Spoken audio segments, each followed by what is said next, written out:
आज मैं आपके सामने एक ऐसे केमिकल के बारे में बात करूंगा जिसकी इंडिया के अंदर जो डिमांड है वो है 1 लाख टन से ऊपर की पर एनम की।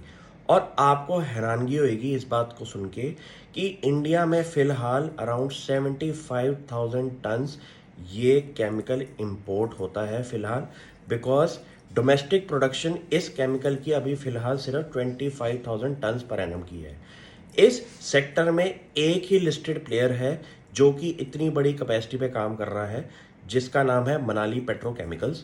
और कंपनी ने आज से 2 साल पहले एक अनाउंसमेंट करी थी एक्सपेंशन प्लान के अंदर, जिसके अंदर उन्होंने ये बोला था कि वो आज से कुछ सालों के अंदर अपनी प्रोडक्शन जो 22,000 टन्स पर एनम की है उसको इंक्रीज करके 70,000 पर एनम कर देंगे।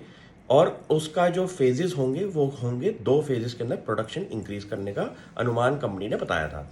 जिसके अंदर कंपनी ने अपने जो केपेक्स प्लान बताए थे वो थे अराउंड 150 करोड़ के। अब आप पूछेंगे ये ऐसा कौन सा केमिकल है जिसकी इतनी ज़्यादा डिमांड है लेकिन इंडिया के अंदर डोमेस्टिकली ये प्रोड्यूस नहीं होता। इस केमिकल का नाम है प्रोपलाइन ग्लाइकोल, जिसको पीजी के नाम से भी जाना जाता है कॉमन सेंस में।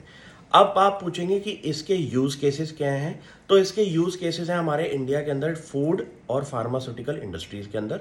और ऐसा केमिकल जो कि अभी फिलहाल इंडिया में इंपोर्ट होता हो, तो उस पर अगर आप कुछ ऐसी कंपनीज आइडेंटिफाई कर लें तो आपको ये पता चल जाएगा कि इंडिया की डोमेस्टिक डिमांड को कवर करने के लिए अगर हम ऐसे लिस्टेड प्लेयर्स के अंदर अपना स्क्रीनिंग क्राइटेरिया लगाएं तो आपको ये पता चल जाएगा कि इंडिया जैसे मैन्युफैक्चरिंग कैपेसिटीज़ इंक्रीज़ करने की बात कर रहा है कि हमें इंपोर्ट डिपेंडेंस अपनी कम करनी है। तो ऐसे केसेस पे आप अपना लुक देख सकते हैं फाइंड आउट करके कि ऐसे कौन से केमिकल हैं जो इंडिया में फ़िलहाल इंपोर्ट भी बहुत ज़्यादा तेज़ी से हो रहे हैं।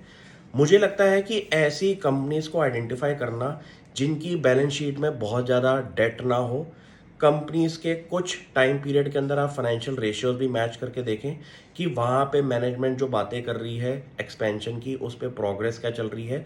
तो ये बात कंपनी ने आज से 2 साल पहले बोली थी। तो आपको कंपनी की लेटेस्ट एनुअल रिपोर्ट खुद खोल के चेक करना है कि इस एक्सपेंशन पे कंपनी की प्रोग्रेस के बारे में कोई इन्फॉर्मेशन है या नहीं।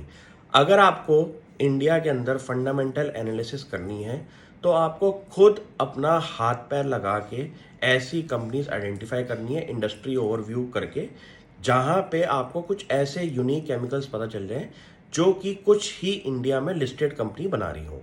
Thank you.